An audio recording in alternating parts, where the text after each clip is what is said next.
Olá, pessoal, Círculo do Direito Ambiental. Hoje, dando sequência aqui à nossa série de entrevistas com grandes nomes do direito ambiental. Hoje a gente tem a advogada, professora, pesquisadora, auditora, mestre em Direito, Maria Cristina Gontijo, que vai falar um pouquinho hoje para a gente sobre uma importante atividade de infraestrutura e muitas vezes muito mal compreendida, que é a atividade portuária, né? Cristina, muito obrigado por ter aceito o convite, tá? Uma honra aqui poder contar aqui com a sua opinião, sua experiência. E eu já começo fazendo uma primeira pergunta difícil, né? A atividade portuária pode ser considerada uma atividade sustentável? Pedro, tudo bom, doutor Pedro? Pedro, meu colega, hoje já mais próximo, tudo bem? Fico muito feliz. Primeiro, gostaria muito de agradecer essa participação, na realidade, que me honra muito, porque realmente são grandes, eu venho acompanhando e são grandes nomes do direito ambiental brasileiro que passam e que passaram por aqui. Então, me sinto privilegiada e muito honrada mesmo, grata pelo convite. E, de fato, falar de portos, que hoje, né, a minha paixão, assim, navegação em portos é algo que sou nascida numa cidade portuária, fui criada numa cidade portuária, que é Santos, né, que abriga, querendo ou não, ainda é o maior porto da América Latina, em movimentações, atingindo aí a maior movimentação recorde agora recente. Enfim, falar de atividade portuária é engraçado. Ela é uma atividade que, ao mesmo tempo em que ela traz muitos benefícios, historicamente ela sempre foi vista como uma atividade negativa. Eu digo historicamente porque quando se fala, por exemplo, de relação porto-cidade, que é uma temática que eu venho estudando há alguns anos, junto com alguns especialistas nacionais e estrangeiros,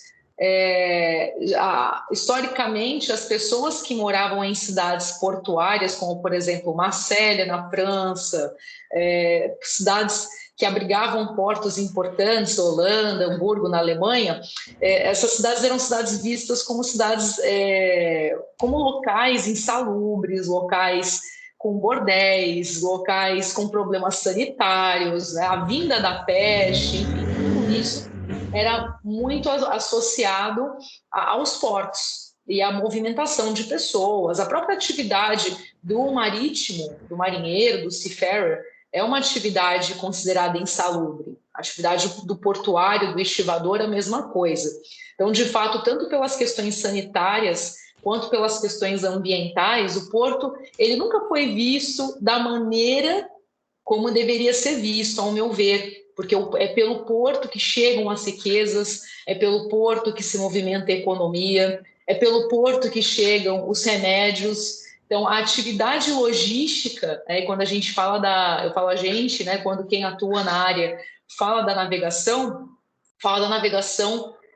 com um sentimento até um pouco paradoxal, porque ao mesmo tempo que a navegação, ela ao longo dos anos que foi se desenvolvendo e tendo novos mecanismos de atuação, ela é muito necessária digamos assim, a primeira globalização, ela se dá desde a pré-história, né? Desde Cartago, desde os tempos dos fenícios, porque a navegação que proporcionou as primeiras trocas culturais. Então, ao meu ver, a atividade da navegação, a atividade portuária, porque sem porto não tem navegação, e sem navegação também não tem porto, sem porto não tem navio, e o porto precisa do navio. Então, é uma atividade que, tal qual, como havíamos falado com a mineração, é uma atividade muito antiga, né, ancient, é uma atividade anciã, extremamente necessária e que foi necessária para vários períodos da humanidade, que ainda porque hoje 90% do modal mundial, 90% do transporte mundial é feito pela via marítima, inclusive em tempos de Covid, os portos, a maioria dos portos não pararam, a atividade do marítimo continuou. Então, apesar de algumas situações que fazem com que os portos ainda não sejam bem vistos ou que não fossem bem vistos, eles são extremamente necessários para o desenvolvimento e para o desenvolvimento não só econômico, mas cultural da humanidade, né? A questão do cosmopolitismo. Então, o porto ele é uma atividade, ao meu ver, hoje sustentável, porque temos temos green ports. Singapura é considerado green port, Los Angeles é um modelo de green port, um porto verde. A Holanda também possui alguns portos com selos verdes. A gente está acompanhando um desenvolvimento hoje de portos muito mais verdes e muito mais sustentáveis. Certo. Então, a princípio, há sustentabilidade na atividade portuária, mas é uma atividade que envolve riscos, né? Porque Com grandes acidentes certeza. marítimos e tal. Agora, você acha que a legislação que a gente tem hoje, ela trata bem, ela adequa, ou ela direciona bem a manejo desses riscos de acidentes portuários ou navais, assim? Explica um pouquinho para a gente como é Olha, que funciona, como é que você vê esse assunto. Olha, eu vou te falar uma coisa, Pedro. Eu brinco que é como atuar em outras áreas de infraestrutura. Nós temos inúmeras legislações. O Brasil não peca por falta de legislação voltada ao setor portuário. Essa é a verdade. Nós temos muitas. Eu penso que a própria lei dos portos, ela inova quando ela traz conceitos de gestão, como o próprio Plano Messi, o próprio PDZ, o conceito do PEI. Então, claro que a lei dos portos ela é recente, mas além da Seara Nacional, além da Constituição, além da lei dos portos, além de mecanismos infraconstitucionais ou mesmo resoluções, como, por exemplo, o CONAMA 306, que é a que obriga a auditoria compulsória para portos e instalações portuárias e plataformas de petróleo. Eu entendo que nós temos uma legislação em nível mundial muito boa. O que, de fato, não contribui para que ela seja 100% cumprida é o fator humano. Porque eu até, falando de uma maneira geral, quando conectamos navegação e portos, claro que a atividade da navegação ela é fiscalizada, ela é muito trabalhada pelas legislações internacionais. Tá? Hoje, temos aí a IMO, a Organização Marítima Internacional, que é um braço da ONU e que foi desenvolvida justamente para trabalhar o setor de navegação. E a IMO ela tem um pilar que é a proteção do meio ambiente. Esse pilar surge a partir dos primeiros grandes acidentes com petroleiros, não necessariamente questões portuárias. Tá? Mas hoje, todas as suas resoluções, todos os seus anexos, eles têm um impacto muito forte na atividade portuária. Tanto que, para efeitos de Covid, eu estou falando muito do Covid porque esse ano foi um ano extremamente movimentado, tanto em portos quanto na indústria da navegação. Tanto que, para efeitos de Covid, a IMA editou várias resoluções de proteção de saúde do portuário, de proteção de saúde do marinheiro, resoluções editadas em conjunto com o OIT, com o OMS. Então, o que não falta é legislação de proteção ambiental, seja na seara internacional, seja na seara interna. O Brasil tem uma das legislações mais protetivas do mundo.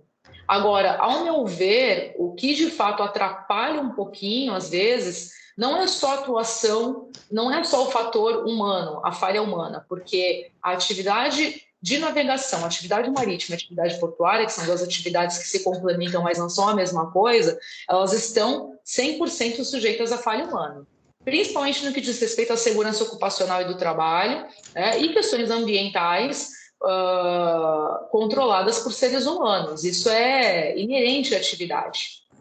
Tá? É algo que acontece, mas o que não falta é legislação, e eu posso te dizer várias. Por exemplo, a própria Marpol, que internalizou no Brasil como a lei do óleo, a nossa Constituição de 88, que é o grande diploma, e aí ela vai resvalar em vários mecanismos, um Plano Nacional de Gerenciamento Costeiro, que é um plano que visa proteger a zona costeira e tem toda uma interface com o Plano Messi, com o PDZ, com o PEI. Então, tudo isso é um link. Então, a gente tem muita legislação extravagante e elas precisam se encaixar no quebra-cabeça. O que falta, de fato, é boa vontade e às vezes, até informação, porque é muita legislação. Nós que atuamos, eu que atuo nessa seara, você tem que montar um quebra-cabeça mesmo, é uma engenharia jurídica, como bem você já sabe, atuando aí na área de minerária há muitos anos, Muita gente não tem esse conhecimento, essa informação de que tem tanta legislação protetiva. E, para finalizar, como a Lei dos Portos prevê todos esses mecanismos, né, como o PDZ, o Plano Mestre, o PEI, a Lei dos Portos, ela também prevê uma agenda ambiental portuária. O Plano Nacional de Dragagem também está incluído nisso, e a ANTAC, que é a Agência Nacional de Transportes Aquaviários, desenvolveu um índice de desempenho ambiental, o chamado IDA, que ainda não é perfeitinho, tá? Mas é um índice de desenvolvimento ambiental assim, muito interessante, porque ele está ali nos moldes do que a legislação estrangeira vem trabalhando, só que ainda tem falhas, precisa de melhorias. Mas que curioso, eu não conhecia esse IDA, para mim é novidade e tal. Agora, mas você comentou então, tudo bem, temos legislação, a atividade pode ser sustentável, mas o risco perdura. Então, quando a gente tem uma atividade de risco aí, normalmente se fala muito da figura do seguro ambiental, do seguro da atividade. Existe isso para atividade portuária? Como é que funciona isso aí? Bom, para atividade, vamos assim ser muito claros. Geralmente, hoje, as grandes empresas de navegação, os grandes terminais, eles se constituem em grandes grupos econômicos. Então, não é muita novidade, por exemplo, que os novos terminais portuários, tanto os públicos, tanto os inseridos no quesito arrendamento, concessão, quanto os TUPs, que são aí uma criação, né, de uma modalidade aí de autorização, digamos assim, tanto os TUPs quanto os terminais públicos, os terminais inseridos nos portos públicos, que a gente pode chamar, são muito ligados a grandes empresas de navegação. Então, tem muitas empresas de navegação que são detentoras de terminais, tá? Seguro ambiental existe sim, tanto na seara privada. Então, eu contrato seguro privado, isso aí é muito normal. E na área da navegação, eu vou além. Na realidade, a área da navegação, o que a gente chama de indústria da navegação, há muitos e muitos anos, né? E aí, eu posso até remeter aqui a colegas nossos que atuam, que são colegas em comuns nossos. Nós temos a figura do P&I Club, dos Protect and Indemnity Clubs, desculpa, né? Os clubes chamados clubes de P&I. Os clubes de P&I eles surgem no momento que os armadores, que eram naquela época os donos dos navios e que estavam sujeitos às aventuras marítimas, eles ficavam reféns e à mercê de seguradoras privadas e acabaram criando entre si um clube, literalmente um clube, em que cada um entra com uma cota, cada um paga, digamos assim, a sua cota, para não depender tão somente da seguradora privada, que tem a questão do prêmio, a questão de não pagar o prêmio, se houve ali uma responsabilidade do armador ou do seu comandante. Então, além do seguro privado para a indústria da navegação, que é obrigatório, não se contrata carga, não se contrata nada na indústria do shipping sem que haja seguro privado e sem que haja um P&I Club. Não se contrata. Simplesmente todos os integrantes da cadeia não contratam. Porque a aventura marítima ela é muito perigosa.